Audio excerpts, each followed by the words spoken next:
नमस्कार दोस्तों, स्वागत है आप सभी लोगों का ड्रीम टीम में। मैं विकास चौधरी आप सभी लोगों का स्वागत करता हूं ड्रीम टीम के यूट्यूब चैनल पर। आज मैं आप सभी लोगों के लिए लेकर के आया हूं डीआई एंड अर्थमेटिक 2022 सीरीज का डे 2। डे 1 इससे पहले हम लोग किए थे और आप लोग देखे भी होंगे। तो चलिए आज हम लोग डे 2 देखते हैं। और डे 2 में हम लोग कुछ अर्थमेटिक के क्वेश्चन देखेंगे और इसका पीडीएफ मैंने अपने टेलीग्राम चैनल पर पहले ही अपलोड कर दिया था आप लोगों को ट्राई करने के लिए। आप लोग ट्राई किए भी होंगे। जो लोग ट्राई किए होंगे तो बहुत अच्छी बात है, जो लोग ट्राई नहीं किए हैं तो वो लोग ट्राई करिएगा। और अब तो आपको इसका वीडियो भी मिल जाएगी। और ये क्लास जो आपको डेली लाइव मिलेगी 9:30 PM में। लेकिन आज किसी वजह से आपको लाइव नहीं क्लास हो पा रही है क्योंकि कुछ टेक्निकल प्रॉब्लम है, जिस वजह से मैं अभी 1-2 दिन से लाइव नहीं ले पा रहा हूं। तो आप लोगों को ये रिकॉर्डेड क्लास मिलेगी।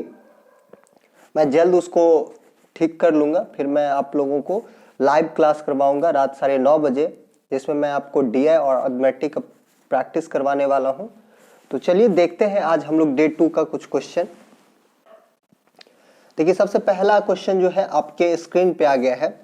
तो अब ऐसे क्वेश्चनों को आपको कैसे बनाना है, किस तरीके से बनाना है, तो मैं सारे क्वेश्चन को सॉल्व करके मैं खुद समझाता हूं। आप लोग ट्राई कर चुके होंगे, तो चलिए मैं आपको समझाता हूं किस तरीके से ऐसे क्वेश्चन को सॉल्व करना है।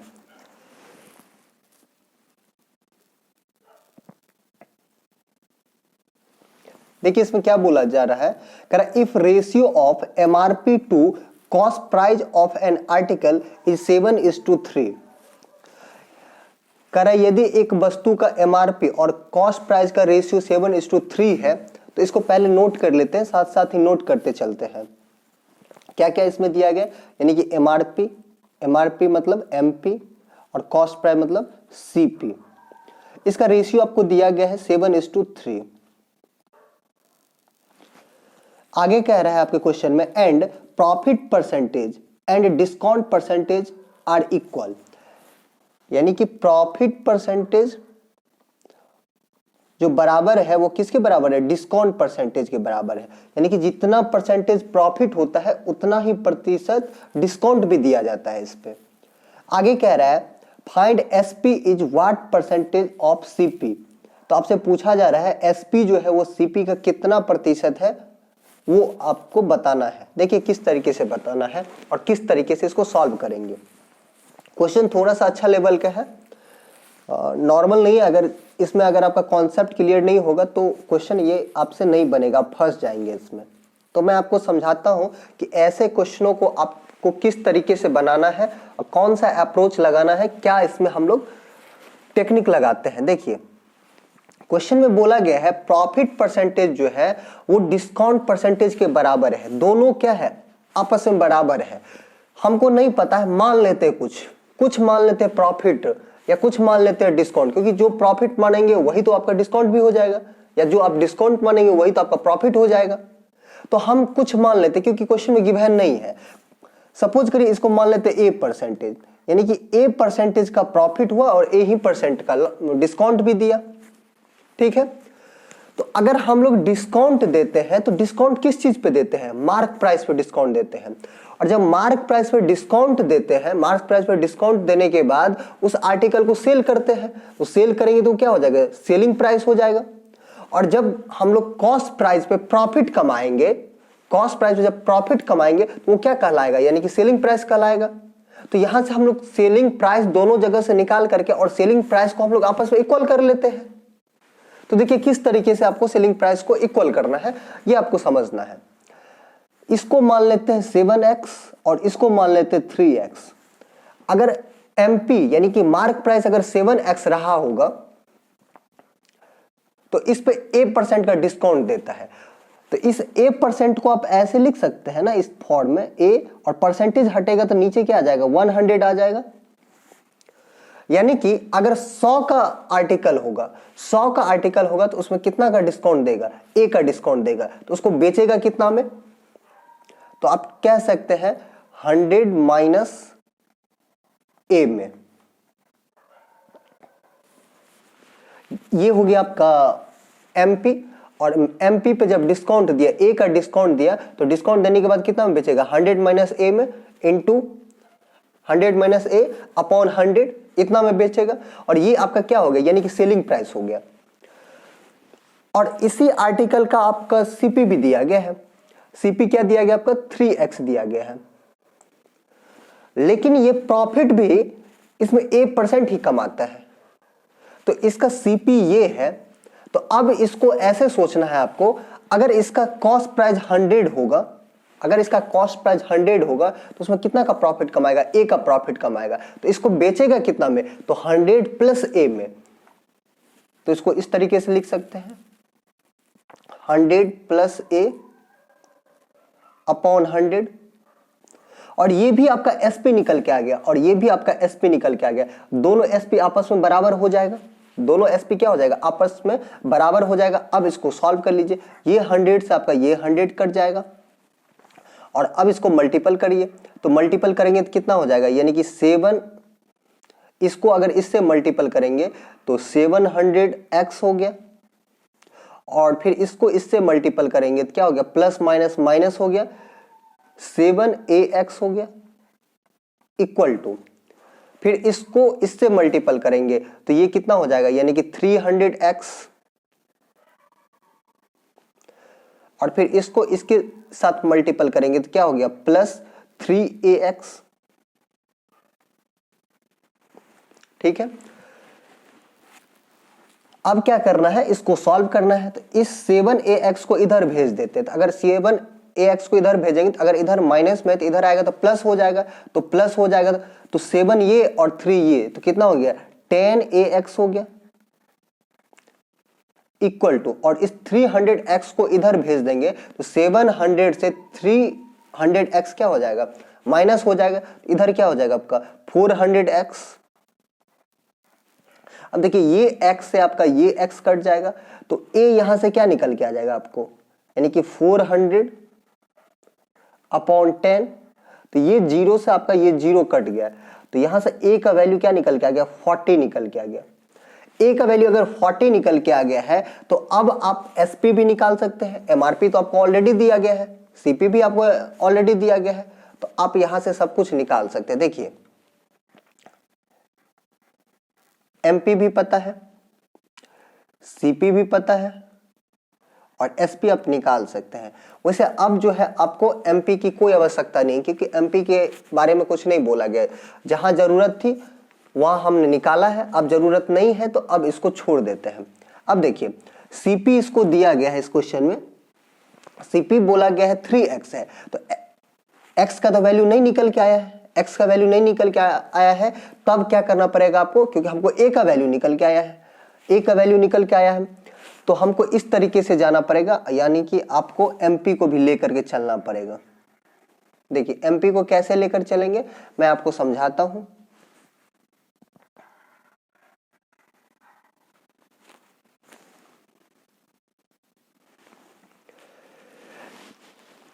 देखिए यहां जो रेशियो आपको क्वेश्चन में गिवन है वो एमपी और सीपी का रेशियो दिया गया है, और हमको एसपी की आवश्यकता है। तो एसपी कैसे निकालेंगे, हम लोग निकाल सकते हैं, एसपी भी निकाल सकते हैं। एसपी कैसे निकालेंगे, देखिए अगर एमपी की बात करें और सीपी की बात करें, इसका रेशियो दिया गया आपका 7:3, 7:3। हमको चाहिए एसपी, तो हम लोग क्या करते हैं, सीपी के रिस्पेक्ट में एसपी निकाल लेते हैं। सीपी के रिस्पेक्ट में कैसे एसपी निकालेंगे, इसमें 40%, अगर यहां क्या निकल गया, 40 निकल के आ गया, यानी कि ए का वैल्यू 40 आया, तो यहां से क्या हो गया, यानी कि 40% हो गया। 40% का इसको प्रॉफिट भी मिला है और 40% का इसको लॉस भी मिला है। तो हम सीपी से रिलेट करके एसपी निकाल लेते हैं। अगर 40% का इसको प्रॉफिट मिला होगा तो 40% को लिख सकते हैं आप 2/5, यानी कि अगर 5 का आर्टिकल होगा तो उसमें उसको क्या होगा, 2 का प्रॉफिट होगा। तो 2 का अगर प्रॉफिट होगा तो उस आर्टिकल को कितना में सेल करेगा, 7 में सेल करेगा। तो अब क्या कर लेंगे, यानी कि सीपी को हम लोग इक्वल कर लेते हैं। तो सीपी को इक्वल कर लीजिए। इक्वल करने के लिए मैंने आपको बहुत बार समझा चुका है, जो मतलब इस तरीके से हम लोग इक्वल करते हैं, बगल वाले को भर देना है, भर दीजिए। अब करिए इसको मल्टीपल, 7 5 जा 35, 3 5 जा 15 और 3 7 जा 21। अब आपसे पूछा गया है जो एसपी जो है वो सीपी का कितना प्रतिशत, एसपी कितना आपका 15 है और सीपी कितना है 21 है, और परसेंटेज में पूछा गया तो क्या करेंगे 100 से मल्टीपल कर देंगे। अब 100 से मल्टीपल कर दीजिए तो यहां से आपका क्या निकल के आ जाएगा, एक सेकंड, यहां बोला गया सीपी, तो सीपी आपका क्या है, यानी कि सीपी आपका 15 है, इसको उल्टा लिखना है आपको।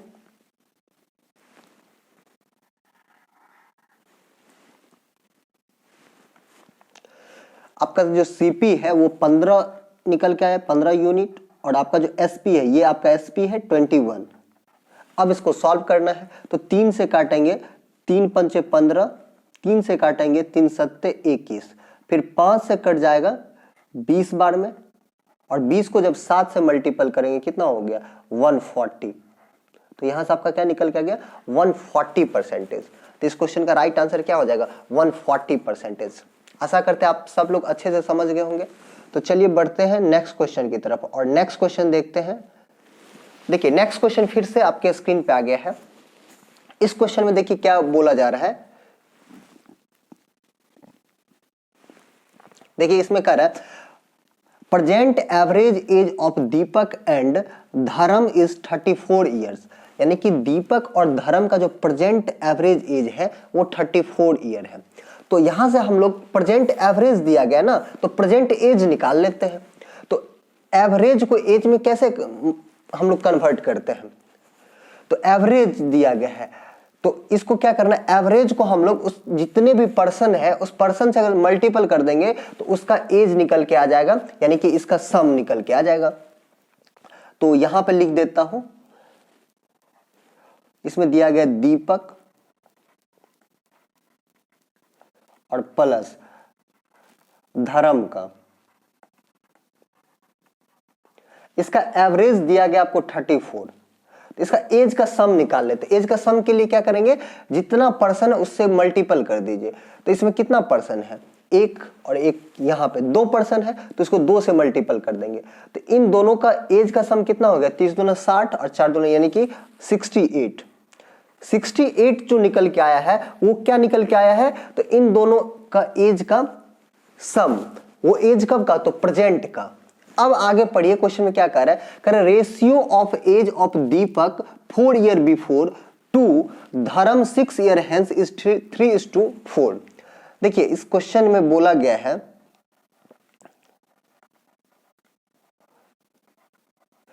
दीपक का जो एज का रेशियो दिया गया है वो दीपक का एज का रेशियो कब का दिया गया है, क्वेश्चन में दिया गया आपको 4 ईयर बिफोर, यानी कि 4 साल पहले। तो 4 साल पहले, तो इसको ऐसे लिख देते हैं दीपक प्रेजेंट में जो भी एज होगा उससे 4 साल पहले, और धर्म की बात करेंगे, धर्म का दिया गया 6 साल हेंस यानी कि 6 साल बाद का, तो +6, और इसका एज का रेशियो आपको क्वेश्चन में गिवन है 3:4।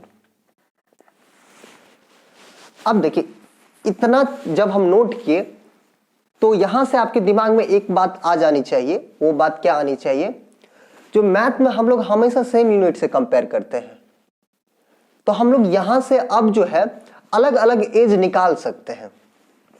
देखिए ये प्रेजेंट का दिया गया तो इसको भी आप प्रेजेंट में कन्वर्ट कर लीजिए। प्रेजेंट में कैसे कन्वर्ट करेंगे, तो देखिए ये 3 है और ये 4 है, ये यूनिट है, एक्चुअल नंबर नहीं है, ये यूनिट है। तो यूनिट को हम लोग एक्चुअल नंबर मान लेते हैं, इसको मान लेते 3x, इसको मान लेते 4x। अगर दीपक का ये 3x कब रहा होगा, यानी कि 4 साल पहले, तो प्रेजेंट में आने के लिए क्या करेंगे 4 साल उसमें जोड़ देंगे। तो अगर दीपक की प्रेजेंट की बात करेंगे तो प्रेजेंट में कितना हो जाएगा दीपक 3x + 4, क्योंकि 4 साल पहले अगर ये 3x का रहा होगा तो अब क्या हो जाएगा प्रेजेंट में 3x + 4 हो जाएगा। और अगर धर्म की बात करेंगे तो धर्म जो है 6 साल के बाद वो 4x हो जाएगा, तो प्रेजेंट में वो कितना होगा, तो इसमें से 6 साल माइनस कर देना है, तो 4x - 6, तो ये हो गया प्रेजेंट का। अब प्रेजेंट की कंपेयर आप प्रेजेंट से कर सकते हैं, तो इस प्रेजेंट को ऐड कर लीजिए, 4 3 7 यानी कि 7x, और -6 से +4 घटाएंगे तो क्या हो जाएगा आपका -2 हो गया। ये बराबर है किसके बराबर है, तो 68 के बराबर है। अब ये -2 इधर चला जाएगा तो ये क्या हो जाएगा, इधर जाएगा तो प्लस हो जाएगा और इसमें ऐड हो जाएगा, तो 7x इक्वल टू क्या हो गया आपका 70 हो गया। तो यहां से आपका x का वैल्यू निकल के आ गया है 10। अगर x का वैल्यू 10 निकल के आ गया तो अब आपसे क्या पूछा जा रहा है क्वेश्चन में, कह रहा है find age of Deepak after 4 year from now, यानी कि दीपक का एज बताना है अब से 4 साल बाद का। तो देखिए दीपक के अगर प्रेजेंट की बात करेंगे तो प्रेजेंट में दीपक कितना है 3x + 4 है और आपको बताना 4 साल बाद का, तो उसमें 4 साल और जोड़ देंगे। तो अगर हम इसकी वैल्यू निकालेंगे तो x बराबर कितना है 10 है, तो 10 को 3 से करेंगे तो 30 + 4 जोड़ देंगे 34 हो गया। यानी कि 34 साल का जो है दीपक वो प्रेजेंट में है और 4 साल के बाद पूछा जा रहा है, तो इसमें 4 साल और ऐड कर देंगे तो कितना हो गया 34 4 38। इसका आंसर क्या हो जाएगा 38 ईयर्स, यही इसका आंसर हो गया। चलिए आगे बढ़ते हैं अगले क्वेश्चन की तरफ। अब फिर से आगे है नेक्स्ट क्वेश्चन आपके स्क्रीन पे। देखिए इस क्वेश्चन में क्या कह रहा है, कह रहा है 2 cars C and D start their journey from A to B and B to A respectively. Both cars meet at a point from that point P and Q reach their destination in 16 minutes and 36 minutes respectively. Find ratio of their speed. इसमें थोड़ा सा mistake है। देखिए यहाँ car जो है आपका P और Q है, यहाँ पे जो आपको दिखाई दे रहा है C और D, या तो इसको आप C और D बना सकते हैं इस P और Q को, या तो उसको ही चेंज कर लीजिए। तो यहाँ पे थोड़ा सा मिस्टेक है, तो ये जो है आपका P है,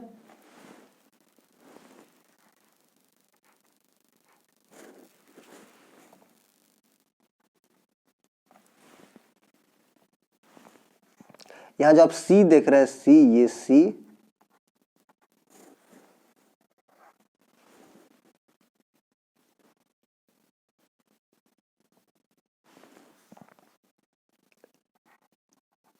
ये जो C देख रहे हैं ये C और D, C के जगह पे आप P कर लीजिए और D के जगह पे Q कर लीजिए, ठीक है। तो ये इसमें मिस्टेक है, ये आप लोग समझ लीजिएगा, इसमें मिस्टेक है, मैंने आपको बता दिया ये कहां पे मिस्टेक है। अब देखिए ऐसे क्वेश्चन को सॉल्व करने के लिए आप विद इन सेकेंड में सॉल्व कर सकते हैं।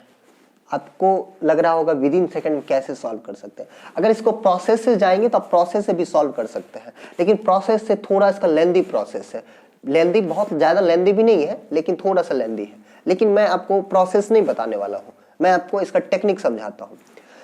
देखिए 2 प्लेस है, मैं आपको कॉन्सेप्ट के साथ समझाता हूं इसमें क्या कह रहा है। 2 प्लेस है,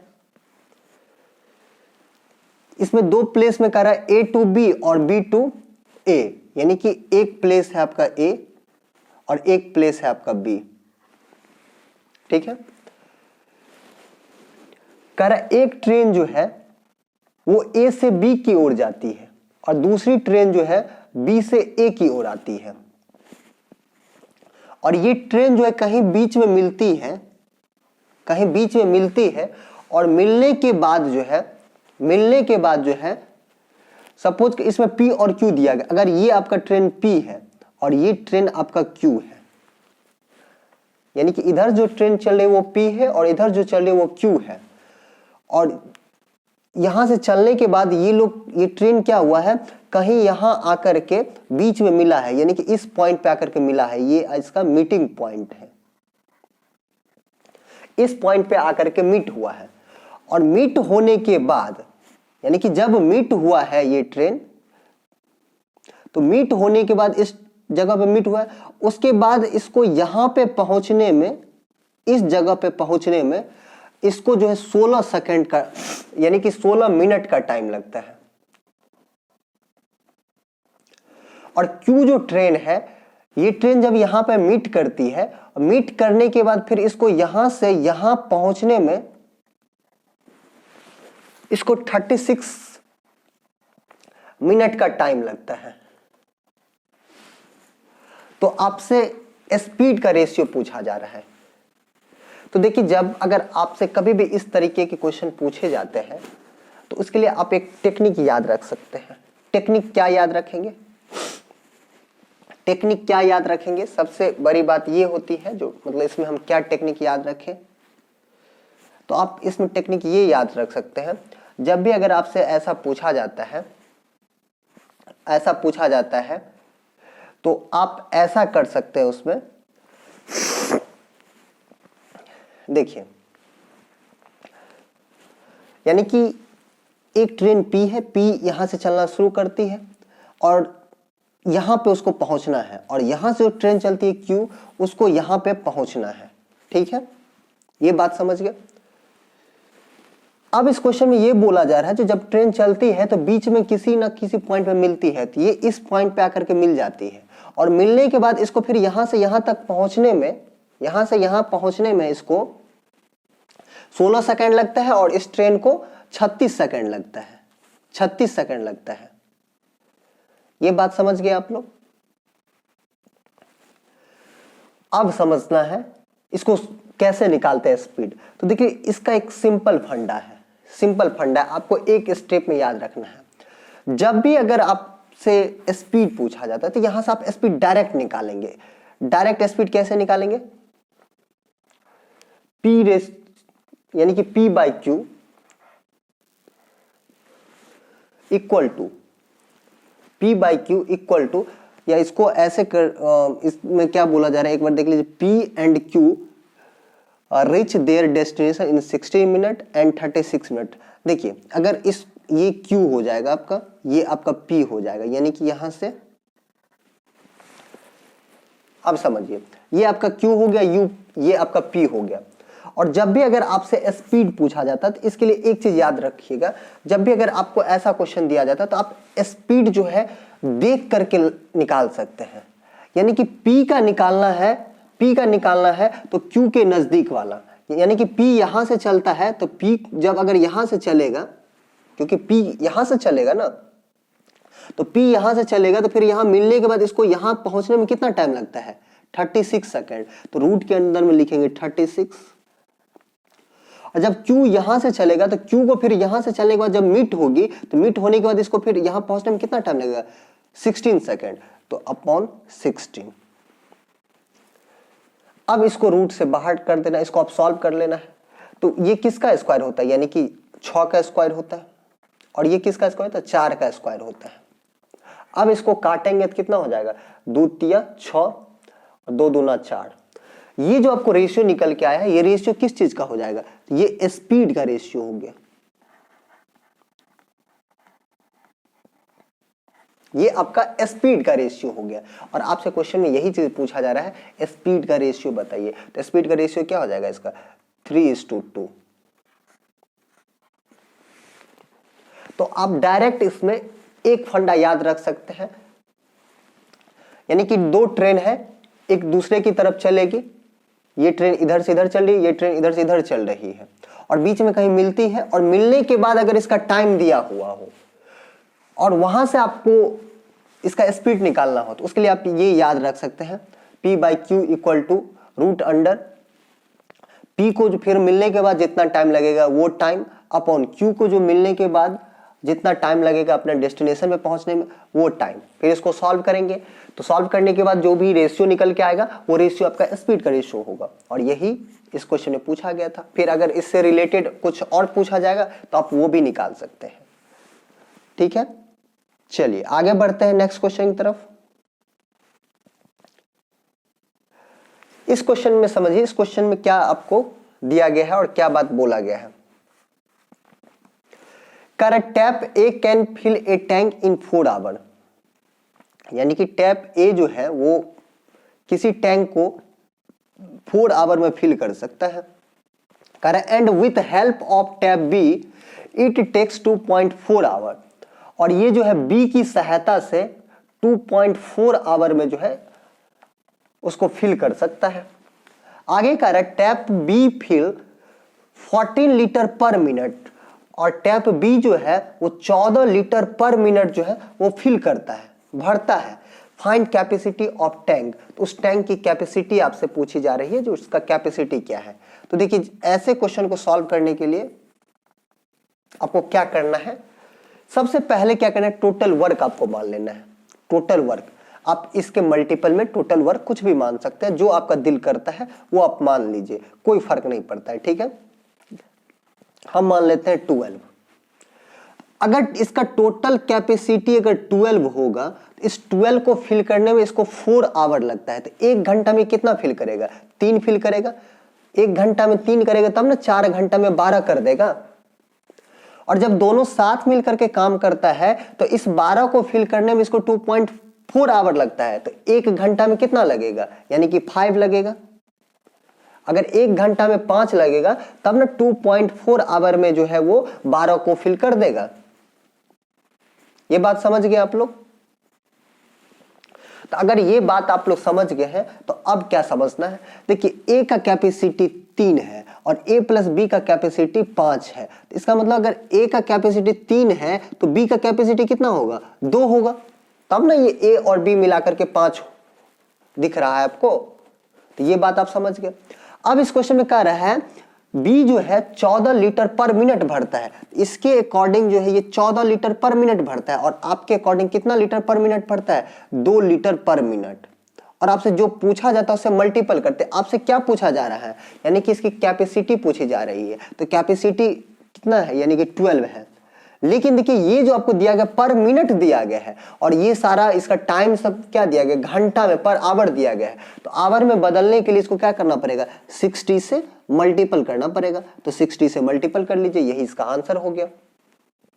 तो अब इसको क्या करना है, काटना है, सिंपल सा, और तो कुछ है नहीं। तो 2 से काटेंगे 7 हो गया, फिर 12 सत्ते कितना हो गया, इसको फिर मल्टीपल करना पड़ेगा, इसको फिर आपको मल्टीपल करना पड़ेगा। तो 12 को फिर 7 से करिए, और 7 से करेंगे फिर उसको क्या करना पड़ेगा, 60 से मल्टीपल करना पड़ेगा। 60 से मल्टीपल कर लीजिए तो इसका क्या आ जाएगा, आंसर आ जाएगा। तो वैसे कर लीजिए 7 छक्का 42 यानी कि 420, और इसको 12 से मल्टीपल कर लीजिए। तो 12 से मल्टीपल करेंगे तो क्या हो जाएगा, 0 हो गया। 12 दूना 24, 24 का 4 कितना बच गया, 2 बच गया। फिर 12 48 और 2 50 यानी कि 5040।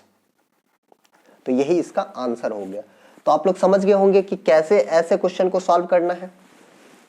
चलिए आगे बढ़ते हैं नेक्स्ट क्वेश्चन की तरफ। देखिए नेक्स्ट क्वेश्चन फिर से आगे है आपके स्क्रीन पे। इसमें क्या बोला गया है, 3 coins are tossed simultaneously, find probability of getting at least 2 heads.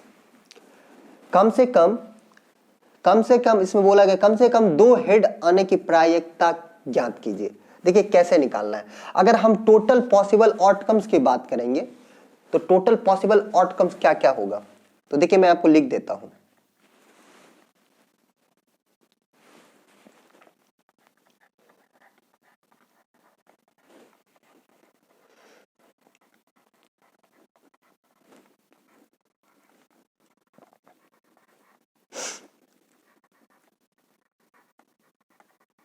अगर टोटल पॉसिबल आउटकम्स की बात करेंगे तो इसमें कितना बोला है, 3 कॉइन्स को एक साथ मतलब टॉस किया जाता है, उछाला जाता है। तो टोटल अगर आउटकम्स की बात करेंगे हम लोग तो देखिए तीनों का तीनों हेड आ सकता है, एक यानी कि 2 बार हेड, 2 में हेड 1 में टेल आ सकता है, यानी कि 1 बार हेड 1 बार टेल 1 बार हेड। ऐसे भी ये भी आ सकता है, आ जाएगा आपका हेड टेल टेल, ये भी आ जाएगा आपका, क्योंकि 3 को उछालना है ना। तो पहले क्या आ गया, तीनों का तीनों अगर हेड ही आ गया, दूसरा क्या आ सकता है आपका हेड हेड टेल, तीसरा क्या आ सकता है हेड टेल हेड, चौथा क्या आएगा हेड टेल टेल। नेक्स्ट क्या आ सकता है आपका, यानी कि टेल हेड हेड, ये भी आ सकता है आपका। ऐसा भी आ सकता है टेल टेल हेड, ये ऐसा भी आ सकता है, या ऐसे भी आ सकता है टेल हेड टेल, ऐसे भी आ सकता है, या ऐसे भी आ सकता है तीनों का तीनों जो आपका टेल ही आ जाए। तो इसका टोटल आउटकम्स कितना होगा, तो 1 2 3 4 5 6 7 8, यानी कि इस तरीके से 8 बार आ सकता है। लेकिन इसमें बोला गया आपको एटलीस्ट 2 हेड्स, यानी कि कम से कम 2 हेड्स आने की संभावना क्या है। तो कम से कम 2 हेड आने की संभावना, देखिए इसमें 3 दिख रहा है, तो 2 से ज्यादा तो चलेगा ही, लेकिन कम से कम 2 चाहिए। तो एक इसमें दिख रहा है, 2 हेड्स इसमें भी दिख रहा है, 2 हेड्स इसमें भी दिख रहा है, इसमें नहीं दिख रहा है, इसमें भी नहीं दिख रहा है, इसमें भी नहीं दिख रहा है, इसमें भी नहीं दिख रहा है, इसमें भी 2 हेड्स, एक इसमें दिख रहा है आपका हेड, एक इसमें भी दिख रहा है, इसमें नहीं दिख रहा है, इसमें भी नहीं दिख रहा है, इसमें भी नहीं दिख रहा है। तो टोटल कितना हो गया, 1 2 3 4, यानी कि 4 में जो है कम से कम 2 हेड्स है। तो क्या हो जाएगा 4/8, इसको काटेंगे तो क्या हो गया, यानी कि 1/2। तो इसका आंसर यही हो गया। समझ गए होंगे आप लोग।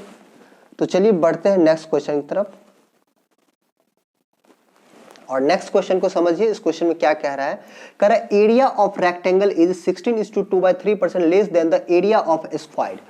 यानी कि रेक्टेंगल का जो एरिया है, रेक्टेंगल का जो एरिया है वो स्क्वायर के एरिया के 16:2/3% कम है। तो 16:2/3% क्या होता है, 1/6। अगर ये 6 होगा तो ये कितना हो जाएगा, 5 हो जाएगा।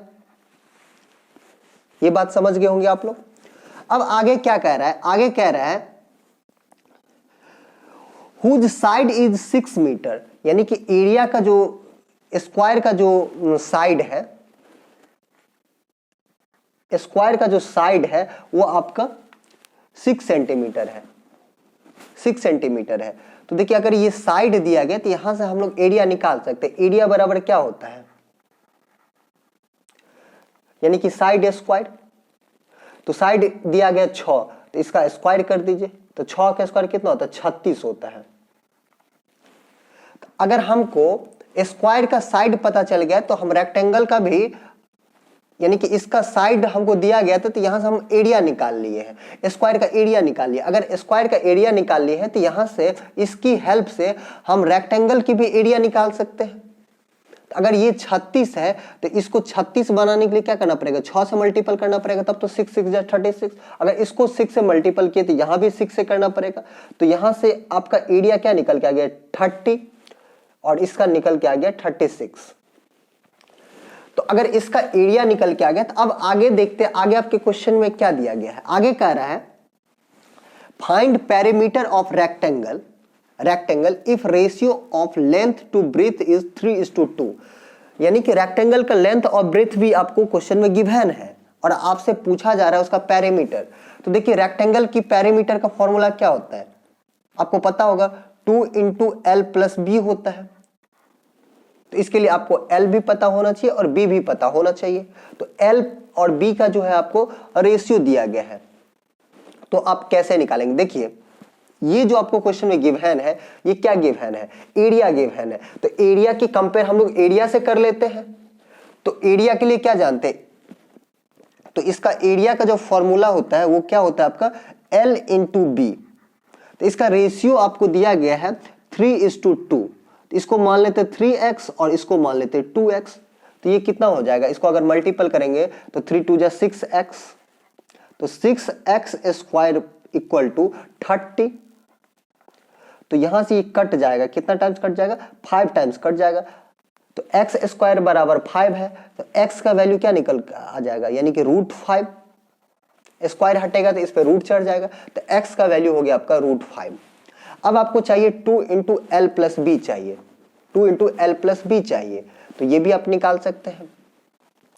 L+B आपका क्या है, L+B आपका क्या है, तो देख लीजिए L जो है आपका 3x है और ये आपका 2x है। तो x के जगह पे क्या है आपका, x की जगह पर √5 आ जाएगा। तो 3 और 2 यानी कि 5 √5 हो गया, 5 √5 और इंटू 2 कर दीजिए। तो 5 2 जा कितना हो गया, 10 और 10 √5। तो आपका क्या निकल के आ गया पेरीमीटर, 10 √5। तो इसका आंसर क्या हो जाएगा, 10 √5। समझ गए सब लोग। चलिए आगे बढ़ते हैं अगले क्वेश्चन की तरफ। और अगला क्वेश्चन फिर से आपके स्क्रीन पे आ गया। इस क्वेश्चन पे समझिए क्या कर रहा है, कह रहा है rice of two categories RS 150 per kg and RS 200 per kg are mixed with a third category in ratio 1:2:2। यानी कि दो कैटेगरी राइस है, एक कैटेगरी का कॉस्ट है 150 रुपए पर केजी, दूसरे कैटेगरी का कॉस्ट है 200 रुपए पर केजी, और उसको जो है एक तीसरे कैटेगरी के साथ मिलाया जाता है जिसका रेशियो दिया गया 1:2:2। आगे कह रहा है if mixture of this was sold at profit of on 20% for RS 252, यानी कि इन सारे को मिक्स करके उसको 20% प्रॉफिट में बेच दिया जाता है 252 रुपए पर केजी के हिसाब से।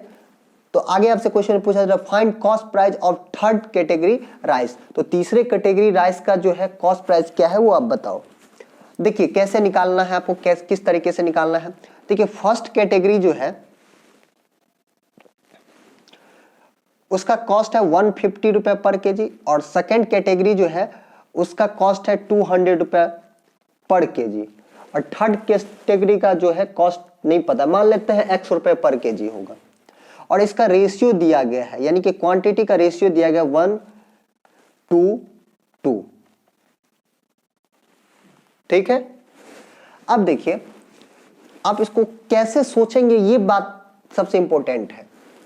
देखिए अगर हम मानते हैं ये 1 केजी होगा, ये 2 केजी होगा, और ये भी अगर 2 केजी होगा, तो अगर 1 केजी का दाम 150 रुपए है तो इसका कॉस्ट कितना आ जाएगा, तब बोलेंगे 150 आ जाएगा। अगर 1 केजी सेकेंड वेराइटी वाले हम लोग राइस की बात करेंगे, तो अगर 1 केजी का दाम 200 रुपए है तो 2 केजी का दाम कितना हो जाएगा, 400 हो जाएगा प्लस। और अगर थर्ड कैटेगरी वाले की बात करेंगे तो अगर इसका दाम 1 केजी का X है तो 2 केजी का कितना हो जाएगा, 2X हो जाएगा। तो ये टोटल क्या आ गया, टोटल कॉस्ट प्राइस आ गया ना, टोटल आपका क्या है, कॉस्ट प्राइस आ गया है।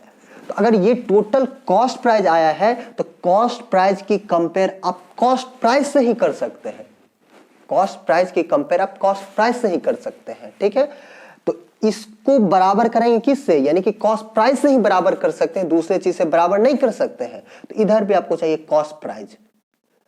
तो कॉस्ट प्राइस कैसे निकालेंगे, देखिए कह रहा है जब इन सारे को मिला दिया जाता है तो 20% का प्रॉफिट आता है।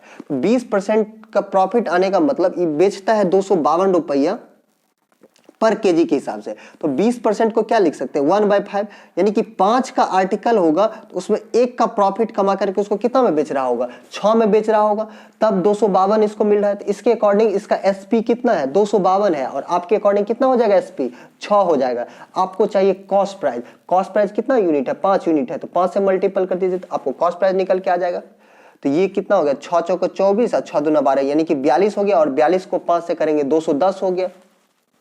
यानी कि इसका जो कॉस्ट प्राइस है जब इन सारे को मिला दिया जाता है तो कॉस्ट प्राइस 210 रुपए पर केजी है, और टोटल कितना सेल करेगा, जितना खरीदेगा उतना ही ना सेल भी करेगा। तो कितना खरीदा था, 2 यहां 4 1 5, यानी कि 5 केजी, तो 5 केजी ही बेचेगा ना, क्योंकि जितना आप सामान खरीदेंगे उतना ही ना सामान आप बेच पाएंगे, तो उतना ही बेचेगा, 5 केजी बेचेगा। तो अब इसको सॉल्व करना है, तो सॉल्व कर लीजिए, 400 इधर और 100, यानी कि 550 प्लस 2x इक्वल टू, और इसको मल्टीपल करेंगे तो 21 पंचे 105। अब इसको इधर भेज दीजिए, अगर इसको इधर भेजेंगे तो 2x इक्वल टू कितना हो जाएगा, 500। फिर इसको काटेंगे तो x बराबर क्या निकल के आ गया, 250। और आपसे यही पूछा जा रहा था थर्ड वेराइटी का। तो थर्ड वेराइटी का कॉस्ट क्या है, आप x माने थे, और x का वैल्यू क्या निकल के आ गया, 250। तो इसका आंसर क्या हो जाएगा आपका, 250। आशा करते आप सब लोग समझ गए होंगे अच्छे से इन सारे बातों को। तो चलिए आगे बढ़ते हैं नेक्स्ट क्वेश्चन की तरफ। और नेक्स्ट क्वेश्चन आ गया फिर से आपके स्क्रीन पे। तो इस क्वेश्चन को समझिए, क्या कर रहा है, a certain job was assigned to a group of men to do it in 24 days, यानी कि एक निश्चित कार्य को 24 दिन में करने के लिए पुरुष में एक समूह को नियुक्त किया गया था, पुरुष के एक समूह को नियुक्त किया गया था। लेकिन उसमें समूह में कितने लोग थे नहीं पता है। तो आपको पता है टाइम एंड वर्क आप लोग तो बहुत पढ़े होंगे। टाइम एंड वर्क की अगर बात करेंगे तो इसमें टोटल वर्क क्या होता है? टोटल वर्क जो होता है आपका इफिशियंसी इनटू टाइम, ये आपका टोटल वर्क होता है। तो देखिए इसमें आपको ये नहीं पता है जो इसमें कितना पर्सन है, कितना पर्सन है, कितना पर्सन, ये आपको नहीं पता है। अगर ये नहीं पता तो कैसे आप निकालेंगे? हम मान लेते हैं अगर x पर्सन होगा, यानी कि इस ग्रुप में अगर x पर्सन होगा, ये x पर्सन होगा तो इसका कुछ ना कुछ इफिशियंसी भी होगा। लेकिन यही सारे पर्सन जो है इसमें आगे भी दिया गया है, तो हम लोग इफिशियंसी को छोड़ के हटा देते हैं, क्योंकि इफिशियंसी अगर पर्सन रहता, अगर वोमेन दे देता या वाई दे देता या ऐसा कुछ दे देता तो सबका अलग अलग मतलब इफिशियंसी होता है, क्योंकि मैन का अलग होगा, वोमेन का अलग होगा, चाइल्ड का अलग होगा, सबका अलग अलग इफिशियंसी। लेकिन इसमें पूरे क्वेश्चन में मैन का ही बात किया गया है, तो मैन का इफिशियंसी हर जगह सेम ही होगा, तो हम इफिशियंसी लेकर के नहीं चलते हैं, ठीक है। तो हम ये मानते हैं अगर x पर्सन होगा, ये अपने काम को 24 दिन में कंप्लीट कर देता है, तो टोटल वर्क कितना हो गया? x into 24। आगे कह रहा है but 14 man did note turn up for the job, लेकिन 14 व्यक्ति जो है कार्य करने के लिए नहीं गए। आगे कह रहा है आपका question and the remaining man did the job in 32 days, और रिमेनिंग जो भी मैन थे वो अपने कामों को 32 दिन में कंप्लीट कर दिया। तो देखिए पहले कितना पर्सन था? x पर्सन था, और ये x पर्सन अगर काम करता तो काम 24 दिन में हो जाता, तो टोटल वर्क ये हो गया। लेकिन 14 मैन नहीं गया, तो मैन कितना काम कर रहा है? x माइनस 14, इतना ही पर्सन काम कर रहा है। और ये पर्सन जब काम करना शुरू करता है तो काम 32 दिन में कंप्लीट होता है, तो 32 से मल्टीपल कर दिए, ये क्या निकल के आ गया? Total work. ये भी आपका टोटल वर्क है, ये भी टोटल वर्क है, तो टोटल वर्क क्या हो जाएगा? आपस में बराबर हो जाएगा। अब इसको सॉल्व करना है। 8 त्रिक 24, 8 चौक 32। अब इसको सॉल्व करिए, तो ये हो गया 3x इक्वल टू, ये हो गया 4x माइनस 14 चौक 56। अब इसको इधर भेजेंगे तो क्या हो गया? x हो गया, और ये इधर आ जाएगा तो 56 हो गया। तो आपसे क्या पूछा जा रहा है? The original number of main in the group was, इस ग्रुप में ओरिजिनल कितना मेन थे उसका नंबर बताना है। तो x आप माने थे, x का वैल्यू क्या निकल के आएगा? 56। तो इसका आंसर क्या हो जाएगा आपका? 56। समझ गए होंगे सारे लोग। चलिए आगे बढ़ते हैं अगले क्वेश्चन की तरफ। नेक्स्ट क्वेश्चन देखिए, नेक्स्ट क्वेश्चन में क्या कह रहा है? Population of A city increases 20% every year. Find population of city after 2 years. If present population of city is 15,000, यानी कि 20% जो है प्रति ईयर जो है पॉपुलेशन इंक्रीज होता है, और प्रेजेंट में शहर का जो पॉपुलेशन है वो कितना है? 15,000 है। देखिए अगर 15,000 इसका करंट पॉपुलेशन है, और प्रत्येक साल जो है 20% इंक्रीज होता है, तो 20% मतलब क्या हो गया? 1/5, यानी कि अगर 5 इसका पॉपुलेशन होगा तो प्रत्येक साल 1 का इंक्रीमेंट होगा, तो 1 का इंक्रीमेंट होकर कितना हो जाएगा? यानी कि 6/5। तो एक साल अगर इंक्रीज होगा तो कितना होगा? 6/5 होगा। लेकिन कह रहा है ये 2 साल इंक्रीज होता है, 2 साल के बाद पूछा जा रहा था। 1 साल यानी कि पहले साल के अंत में इतना हो गया, और फिर दूसरे साल के अंत में एक बार तो और इंक्रीमेंट होगा, इंक्रीमेंट पर ही ना इंक्रीमेंट होगा, तो फिर कितना हो जाएगा? 6/5 हो गया। अब इसको सॉल्व कर लीजिए, तो इसको सॉल्व करेंगे, यही आपका आंसर हो गया। तो देखिए 25 25 छः का कितना हो गया? 150, तो फिर ये हो गया 600, 6 का क्यूब कितना होता है? 216, और इसमें 2 जीरो आ गया, तो यही इसका आंसर हो गया 21,600। तो आप इस तरीके से ऐसे क्वेश्चन को उड़ा सकते हैं। अब देखिए नेक्स्ट क्वेश्चन, नेक्स्ट क्वेश्चन में बोला जा रहा है if 15 books of different name are arrange in order, find probability of such order that books A is kept before book B, kept before book C, kept before book D. यानी कि 15 अलग अलग नाम की क्या है? किताबें हैं, जिसको क्या करना है? आपको सजाना है। इस प्रकार उसको सजाना है, कह रहा आपका इसका इसका बोला जा रहा है इस प्रकार के क्रम की प्रायिकता ज्ञात कीजिए कि पुस्तक ए पहले ए, फिर पुस्तक बी से पहले ए है, फिर बी है सी से पहले और सी जो है डी से पहले, इस क्रम में होना चाहिए। तो उसका आपको प्रोबेबिलिटी बताना है, यानी कि सबसे पहले आपका ए होगा, फिर आपका बी होगा, फिर सी होगा, फिर डी होगा, यानी कि इससे पहले ये, इससे पहले ये, इससे पहले ये। आपसे इसका प्रोबेबिलिटी पूछा जा रहा है। तो इसका प्रोबेबिलिटी क्या होगा? देखिए, पहले अगर ए वाले को सेलेक्ट करेंगे, पहले अगर ए वाले को सेलेक्ट करेंगे, या अगर हम पहले बात करेंगे तो पहले क्या अब ए आएगा, फिर बी आएगा, फिर सी आएगा, फिर डी होगा। तो इसी क्रम में होगा, इसी क्रम में होगा। आप इस बातों को समझ रहे हैं ना? इस बातों को आपको समझना। पहले आपको क्या करना है? ए को करना है, फिर बी को करना है, फिर सी को करना है, फिर डी को करना है। पहले कितना है? 4 है, 4 है। 4 में से कितना करना है आपको? पहले ए को, ये हो गया अरेंज। उसके बाद जाकर के जब ये अरेंज हो जाएगा तो फिर किसके पास आएंगे? बी के पास आएंगे। तो अब कितना बच गया है? 1 2 3 बच गया है। 3 में से फिर आपको अरेंज करना है बी वाले को, तो 1, फिर ये भी खत्म हो गया। उसके बाद किसको अरेंज करना है? सी को अरेंज करना है। तो कितना बच गया? 1 2, 2 में से कितना अरेंज करेंगे? 1। उसके बाद कौन किसके पास आएंगे? डी के पास आएंगे। तो अब कितना बच गया? 1 बच गया, और इसमें से 1 को आपको चुनना है। हो गया आपका आंसर। तो कितना हो गया? 1 हो गया, और ये कितना हो गया? 4 या 12, 12 दूना 24, यानी कि 1/24। यही हो गया आपका आंसर। तो आशा करते हैं आप लोग समझ गए होंगे इस क्वेश्चन को, और आज का सेशन आपको अच्छा भी लगा होगा। आशा करते हैं आप सब लोग इसका एंजॉय भी ले रहे होंगे, और आपको ऐसे ही बनाना है। डेली मैं आपको 10 15 20 क्वेश्चन का प्रैक्टिस करवाऊंगा, और इसका पीडीएफ मैं अपने टेलीग्राम चैनल पे भेज दिया करूंगा। तो आप लोग वहां से जाकर के पीडीएफ डाउनलोड करके इसका प्रैक्टिस करिए, और मैं आपको हर टाइप का क्वेश्चन का प्रैक्टिस करवा दूंगा। तो आप लोग डेली सेशन को जरूर देखें, इस सेशन को बिल्कुल मिस ना करें। तो चलिए, इसी के साथ आज की क्लास को खत्म करते हैं। फिर मिलते हैं हम लोग नेक्स्ट क्लास में। तब तक अपना ख्याल रखिए और अच्छे से पढ़ते रहिए। Good night, take care, thank you, love you all.